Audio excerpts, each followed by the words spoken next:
Welcome, everybody, to another episode of Unquestionably Raw. And we have a special guest today. We have Allana Tachauer with us. As usual, we got Keith Smith, we got Lance Roberson, and today we're going to do our power rankings, and we got some news and notes, Derrick Rose, DeMarcus Cousins. We'll let Keith touch on Paul Millsap a little bit. So I'm going to go to you first, Keith. Top 5 rookies from 5 to 1. Top 5 rookies. All right, let's do it. So you guys know I like to change up my 5th spot every week. That's right, the revolving door. Mm-hmm. That's it. So this week in the 5 hole, I've got Davis Bertans from the Spurs. Been playing pretty good. He's kind of playing that Matt Bonner role for them, which little plug for Matt Bonner. If you didn't watch his retirement video, it's absolutely hilarious. So check that out. Really funny.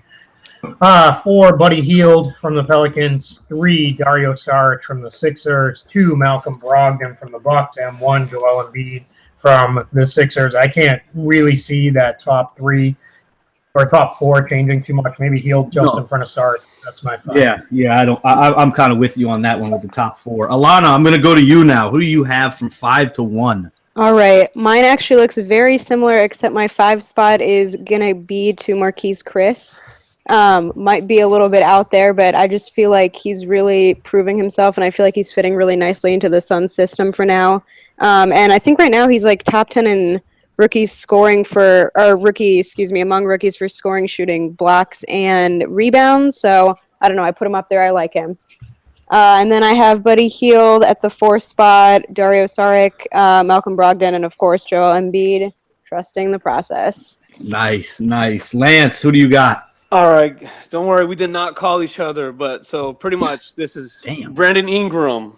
I mean, he was in it like a month ago for me. He's kind of had a couple of good double-digit scoring games, so I put him back in there. Buddy Hield, 3-point shooting is really nice.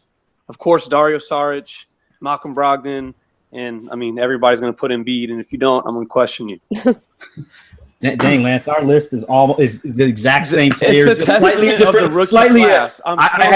It was hard. The 5th spot was hard for me. You know, I told Lance earlier, some of these guys are starting to play better, so I think it's going to look a little better in the next couple weeks. Denzel Valentine had a good a good game. I almost put him in there, but one game does not make you a 5 spot yet. So. No. But the last couple games he's gotten minutes. He's played real well for the Bulls. So we'll see if that keeps up. He had a good game until he pissed off John Wall. Yeah. That's never a good idea. No.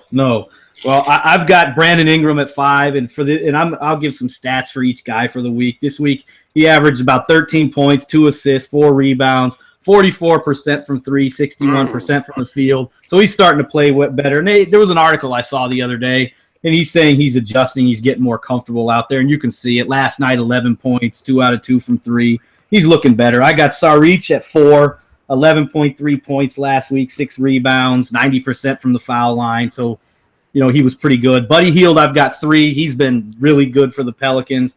Last week, 15 points, 3 assists, 5 rebounds, 55% from 3, and he's damn near, 50% since they put him in the starting lineup.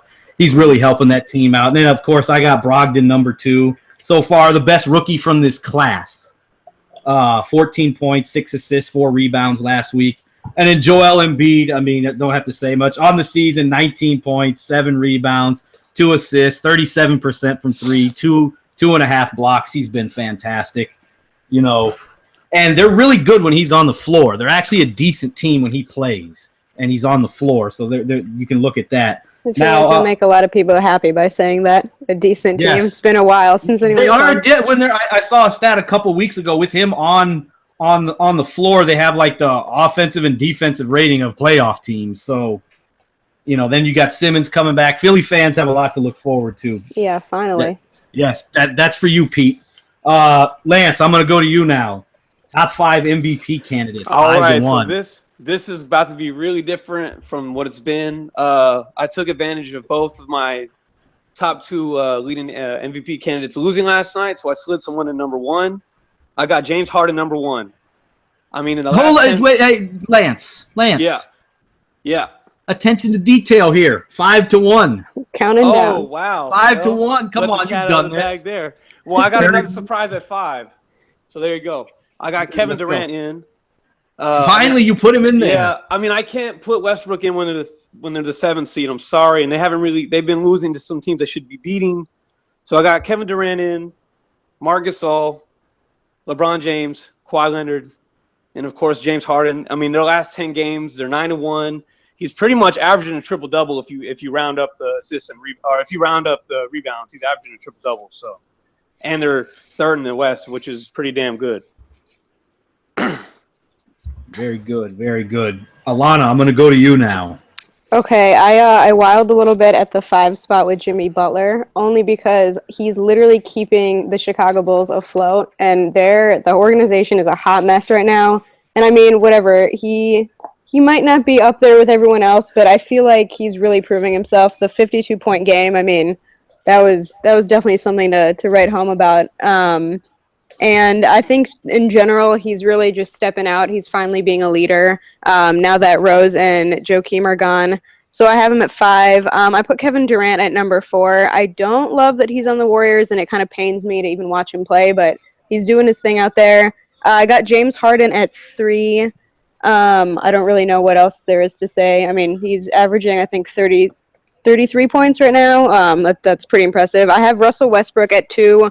And I really am rooting for him because he's playing like revenge basketball right now, and it's really working out. So, and then I have LeBron James at number 1 because I honestly think LeBron should win every year, regardless of what he's doing, how the Cavs are doing. So, sorry, I know I'm going to get a lot of hate for that, but no, yeah. No, I mean, honestly, actually, the first week I dropped him a spot. Yes, he's been my number 1 all year, except today, and I'm sure he'll jump back up at some point. I'm with you on that one. He does deserve it. It's like the Jordan art. Mike should have won it every year, but, hey, let's give it to Karl Malone. Let's give it to Barkley. Yeah, it doesn't look good for the league. A little more fair. I don't know about. I feel like LeBron not being at number 1 on everyone's list just kind of like, I understand why, but it sits there for me. He's there.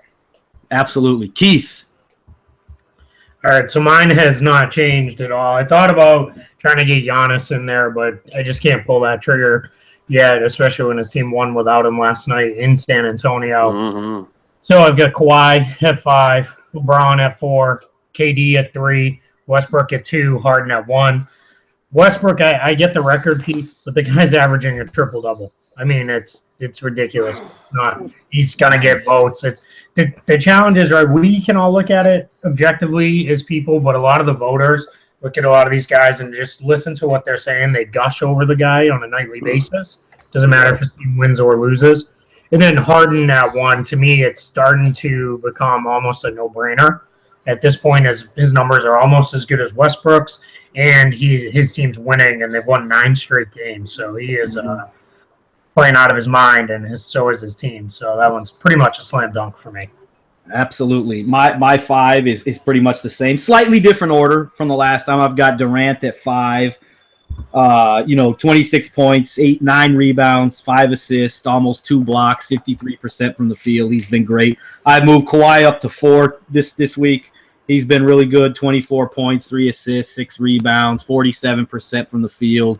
41 from 3, 2 steals. I got Westbrook at 3, and I kind of bent my own rules because I know I always think got to be top 4. But we're close to halfway, and they're on pace to win about 50 games, and that's where it would be at the end. If you're a 50-win team, you can be an MVP. So he's there at 3. I got LeBron James at 2 this week. I'm sure he'll go back up to 1 next week if he kills it this week again. But I put Harden up to number 1 this week. I mean, just last week, almost 2 weeks ago, the 50-point triple-double, then now the back-to-back 40-point triple-doubles. So I got to put Harden at number 1.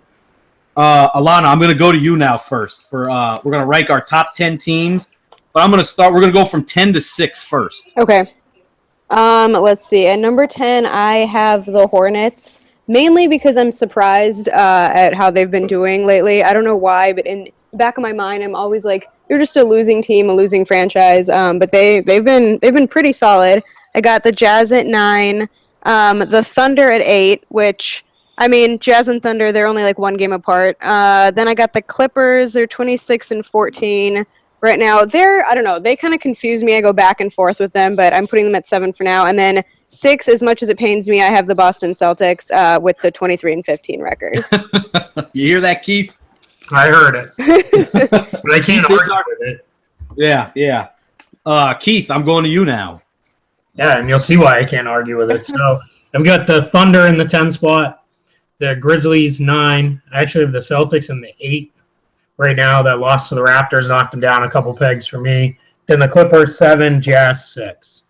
Nice. It's teams are the West is really, those top 7 in the West are so good, and they're almost virtually locked in as playoff teams already. Mm-hmm. And then after that, it's Cleveland. I don't know if this will show good on video. It sure won't show good on the pod. But Cleveland way up here, Toronto here, and Boston down here. So it's and just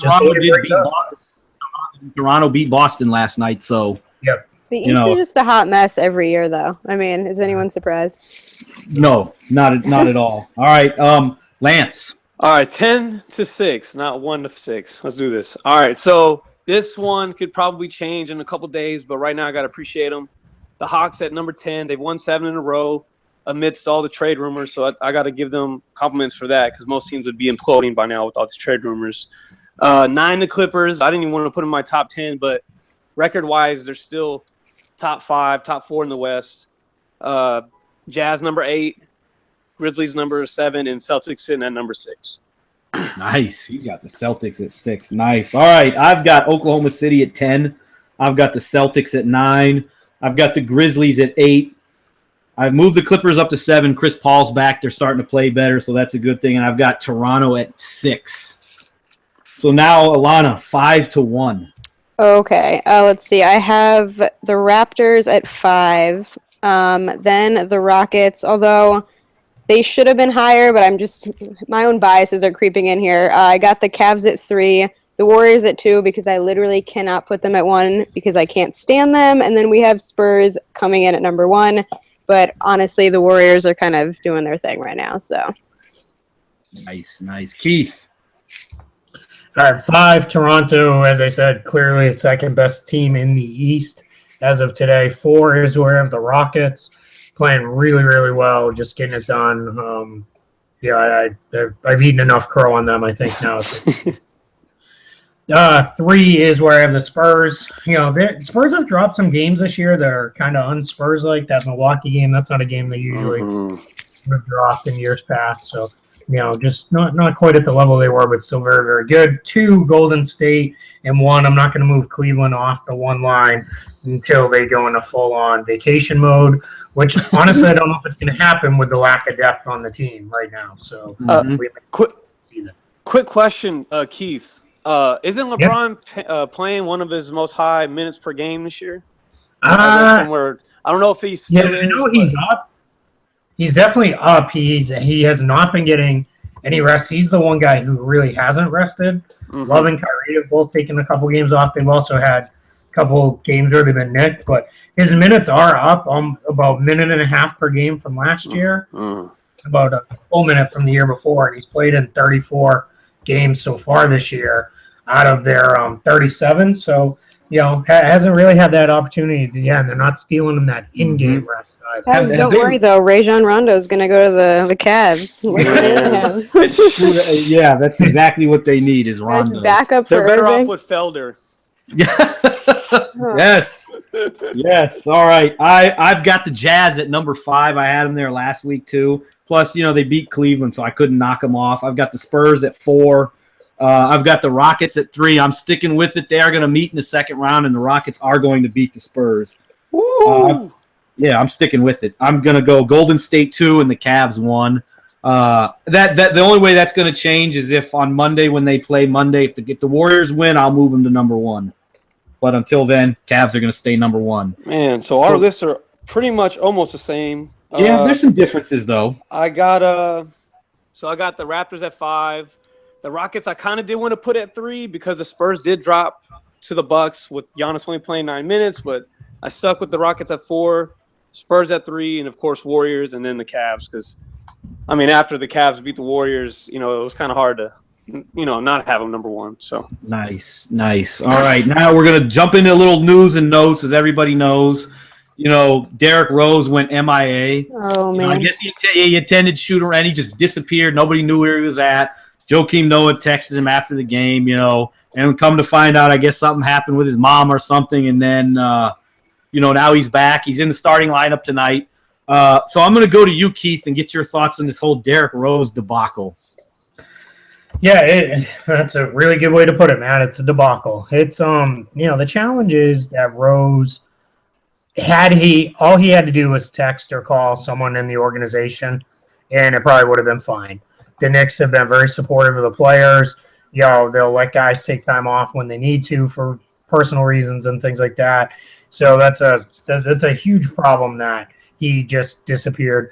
I've heard some reporting and from some of my own sources that there was definitely a family issue. It wasn't that he was just upset about being benched, but his comments, were, really, he said it himself. I didn't pick up any of the organization's calls because I needed some space. I mean, that's just, obviously at that point, when you go missing in action, they're more worried about you as an individual and your health and welfare. So you got to at least answer the phone or, respond to a text at that point. So, just didn't handle it well. He's been an unstable guy for a number of years, and I've heard a lot of that out of Chicago. I'm sure Allana's heard some of that being in Chicago. Oh, absolutely. I think, it's kind of crazy to me, actually, like how much the culture around Rose has changed. From going from, being basically a hometown hero to now nobody even wants to discuss him or hear about him.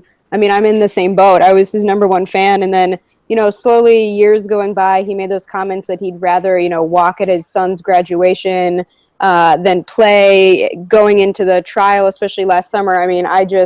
I've completely fallen off, but I will say I am a little bit surprised at this current situation, only because as much as I don't necessarily support him anymore, he has never been unprofessional in this way.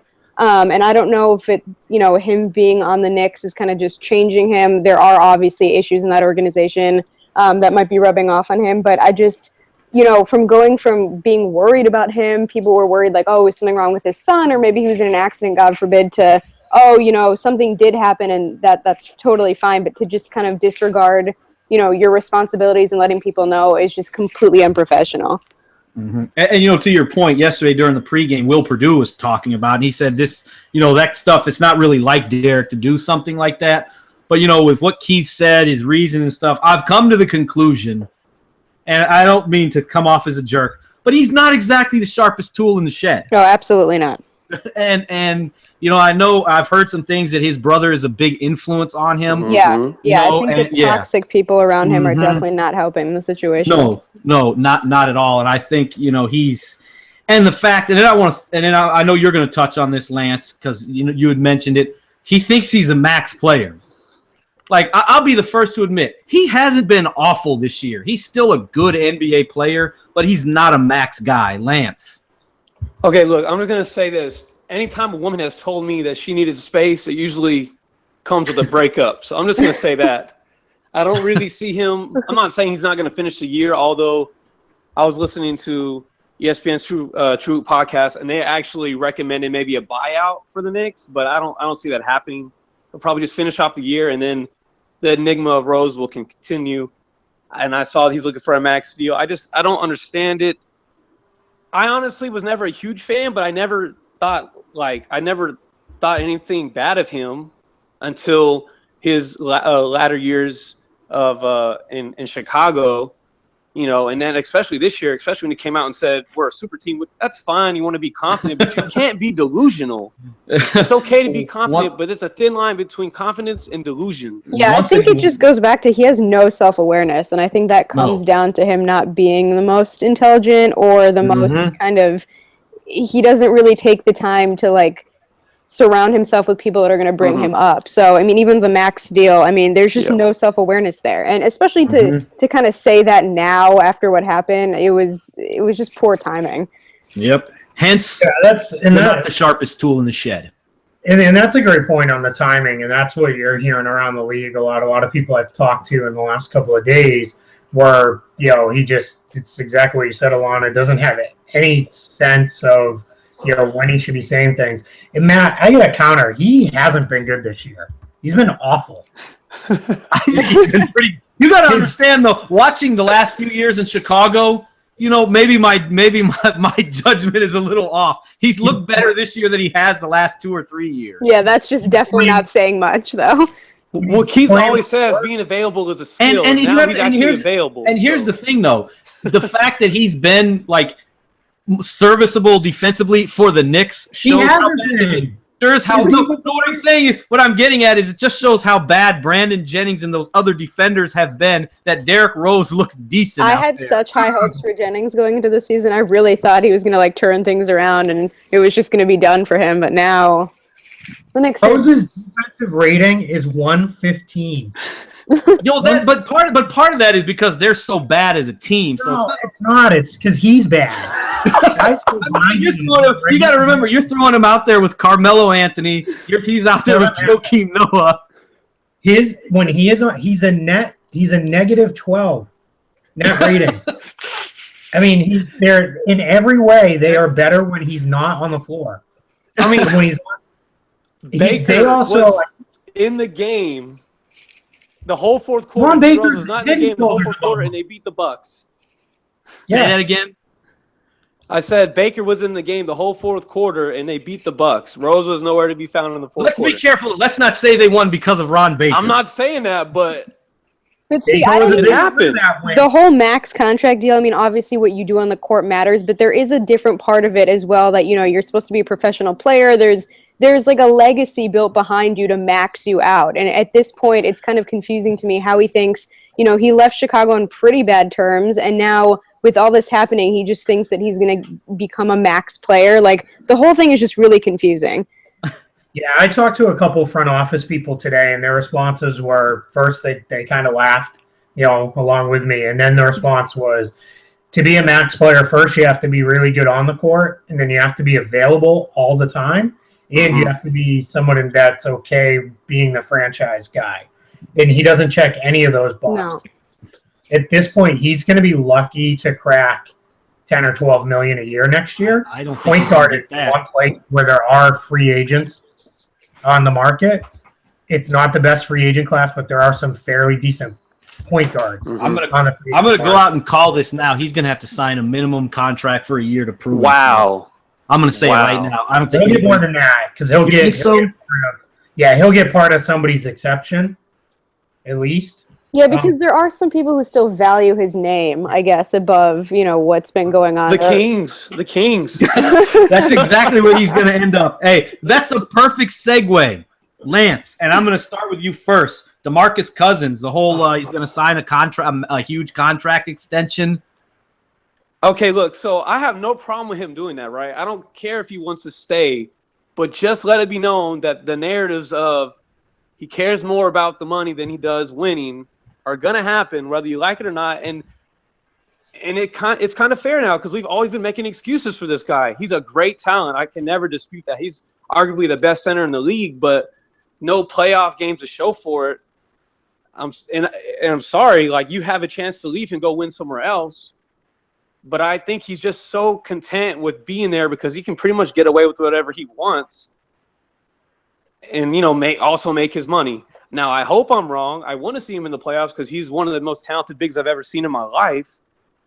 But I just don't know if that team with Vlade Divac as their GM getting it together. And I know Keith disagrees with me, and he makes some great points. But I just think he's hard-headed. He's a toxic. I don't want to say cancer. That thing is too harsh of a word. I think he is kind of a toxic, and I just don't see if this is going to end well for Sacramento and their fans. I feel sorry for him because as good as he is this their peak, being an 8th seed and not even having a winning record? That's their peak, and I feel bad. They're not even in the 8th seed right now. That's Portland. What are they, 9th? They're right there. They got a chance, though. Yeah. Keith, I'm going to go to you since Lance did say you disagree with him. Yeah, so I don't disagree with Cousins being the potentially toxic player in that we've made a lot of excuses for him and things like that. What I do disagree with is, one is you should never criticize anyone in life for taking the most money they can get. We would all do it. Someone walks in here right now from another podcast, says, I'm going to pay you, $60 million more. Yeah, see you later, guys. I'm gone. But, okay, that's not fair, though, Keith, because I'm not getting paid even $1 million a year. He's actually still getting paid millions of dollars. It's fair. It's fair though. $60 million. $6 million. It doesn't matter how much he's getting paid. It's $60 million. Think of it in terms of percentage, right? It's 30%. They're more than 30% more than what could make from anyone else. No one's ever going to pass that up. Guys, don't pass it up. The other thing is, this doesn't lock him into Sacramento forever. You take the money now. If it's not going good, then you ask for a trade. Exactly. It's you have to take money when it's available to you. And I never criticize these guys. And I had a lot of people. LeBron took less. No, he didn't. LeBron made more because he went to Miami and won titles and started all this other outside ventures and things like that came along with that. LeBron's smart. He's not stupid. There's a reason LeBron took 1+1 deals for a few years because he started realizing, hey, by every year I can opt out and make more money the next.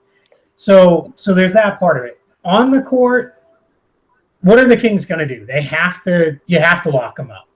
They don't have anybody else who remotely approaches what he is for them as a franchise.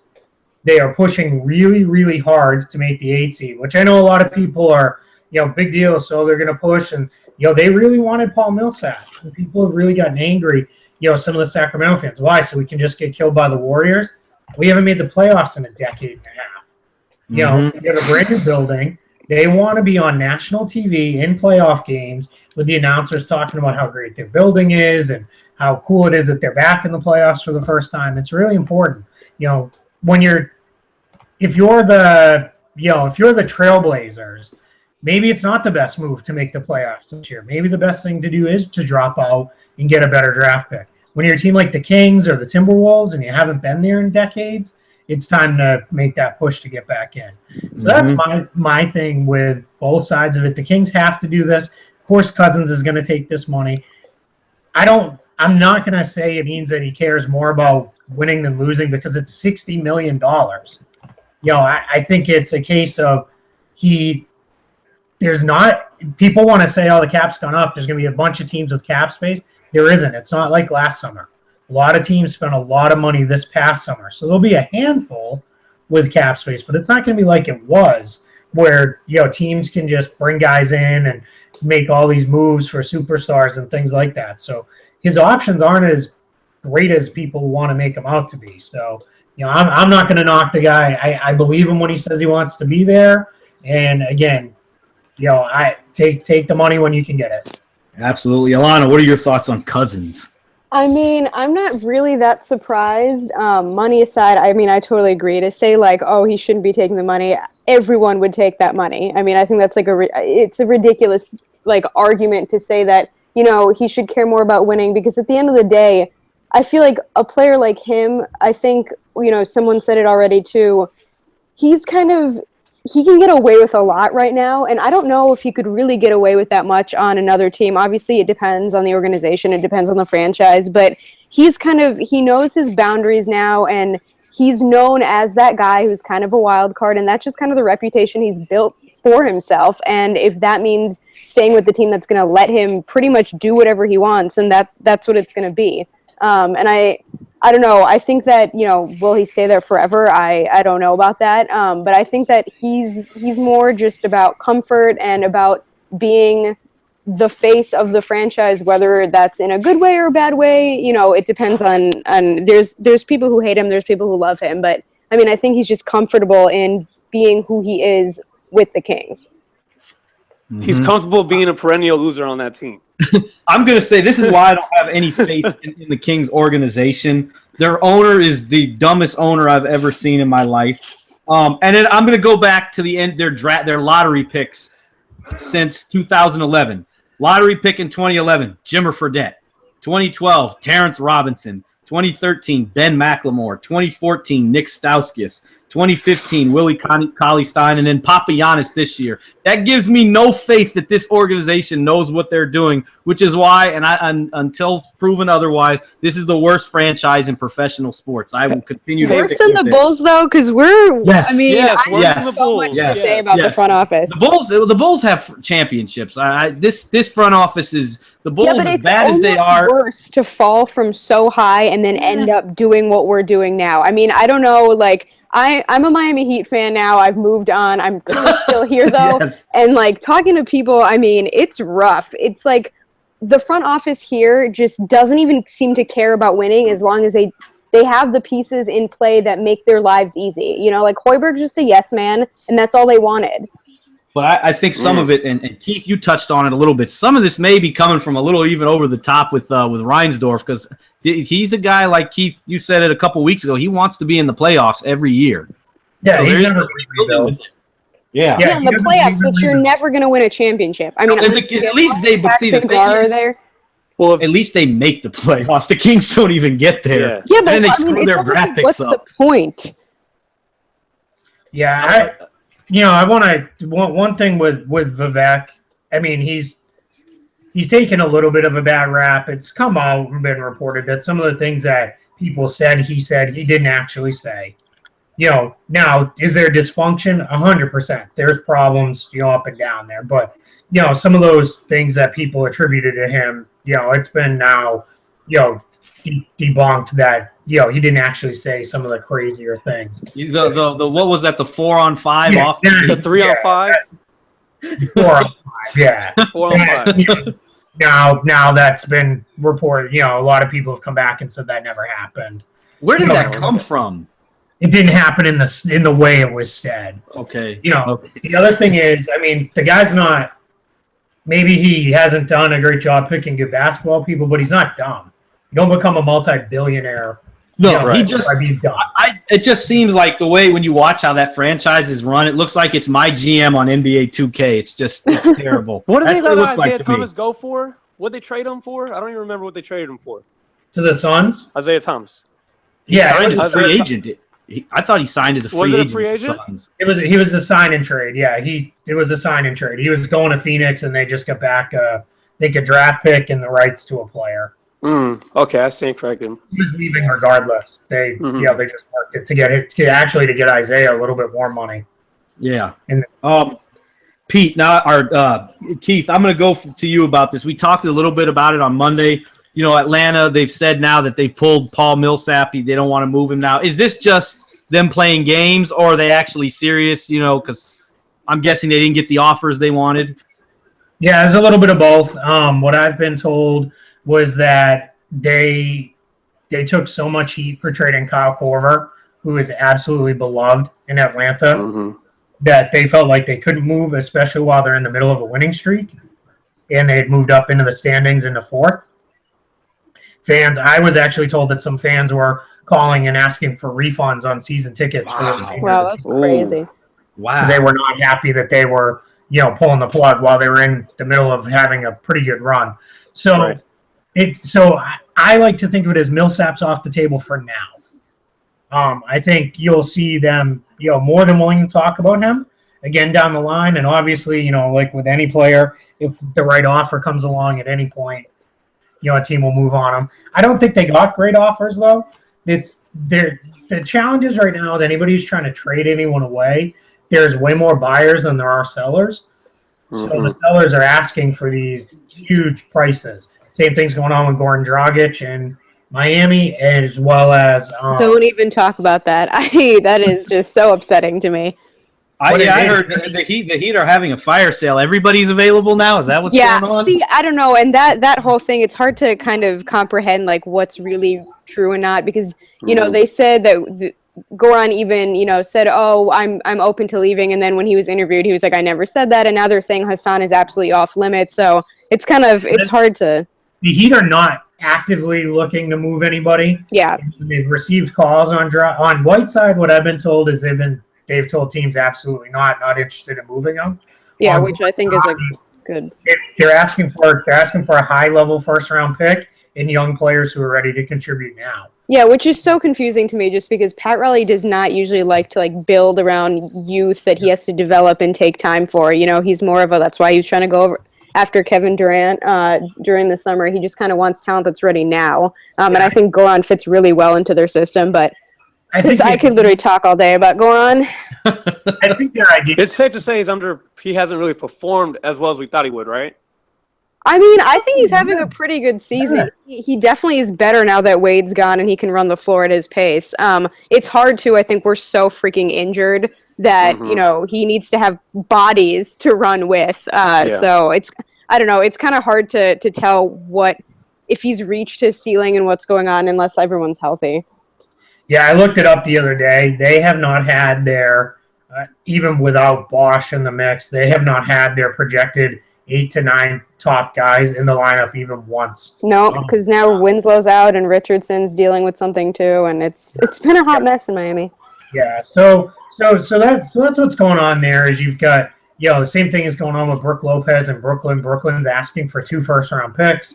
Yeah. The reason why they can right now, right? Because they've got the only assets on the market, so you can put a really high price on them.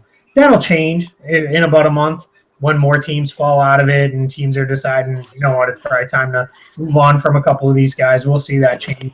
Every executive I've talked to still expects it to be a very busy trade deadline because what teams are trying to do is with the new CBA coming in next year and the rules being better for you to keep your own free agents, teams are going to use the trade deadline as a way to get those guys. Mm-hmm. And then have their rights as free agents. So they're not going to be as scared off of what people keep referring to as rental. Because, again, guys generally, all things being equal, which usually they are, they're going to take the most money.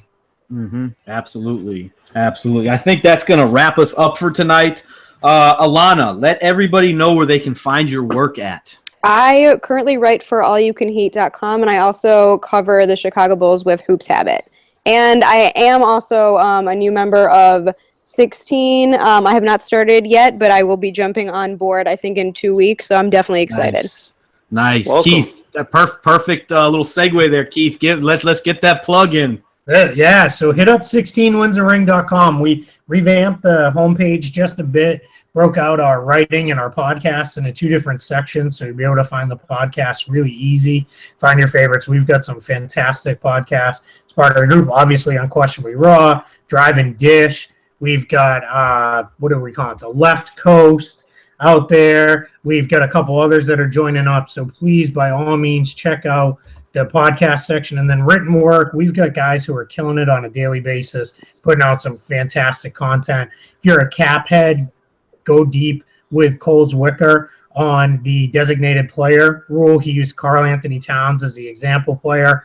And basically, my end takeaway was, I love this stuff, so I love the article, but the end takeaway is Karl Anthony Towns is probably going to make about $500 million by the end of his career. Nice. Goodness. Yeah, so, by all means, check that out. See what that looks like. It gives you a real picture for where things are headed with these new rules and what's going to be going on with guys. So you did a great job on that one. We've got, like I said, just so much great content up there right now. We've got something, I like to say, something for every kind of basketball fan. If you're a super serious fan, you want deep dive analytics and you want a lot of numbers, we've got that. If you want a little more lighthearted, Serge put out a piece this week about the ranking of good players on bad teams, which was a really fun read. So by all means, please jump in there, check all that stuff out. We've got great content, more coming each and every day. Please, recommend the pieces on Medium, which is our website base there that we all write on and post on. Retweet the ones you like, and then for all our podcasts, 5-star ratings and written reviews. They really help everybody out in the iTunes ratings. Helps more absolutely people cover the pods. Yes. Hey, the 5s. Go ahead, Lance. Go ahead. Keith, you forgot to mention yours. That's featured on Medium. Keith's got one featured on Medium. I appreciate it, but I don't. A little self promo never hurts. Yeah, so that's right. You can toot your own horn. I'll toot my own horn a little. So I had a piece that I wrote a few days back called "It Doesn't End Well," and what I did was I looked at how generally careers in the NBA, really in all sports, but I focused on the NBA. They don't end well. Guys like Michael Jordan, he ended on the Wizards of all things. And we try not to remember that. We want to remember guys on the team we want to remember them on. Those kind of things, but we let those kind of sad endings take over a little bit, and they almost become a bigger part of the narrative than they should be. I've had this discussion with people who want to write Kobe Bryant's entire career off because of his last couple of seasons, and the point of the piece was things might not end well, but remember the good times with these guys, and get in there and enjoy. Please check it out. It was a featured piece by Medium. I really appreciate them picking that up. So shout out to them for the recommendation, and by all means, offer feedback. It's the only way we get better, and I'm including myself in that as well. Absolutely. Yes. And like Keith said, when you subscribe to us on iTunes, leave the 5-star review, written stuff. Let us know what you like, what you don't like. We're always open to any kind of constructive criticism so that we can get better at this. And we'll be back on Friday, same time, 7 Eastern. Keith will be back. So until Friday, we will see you next time.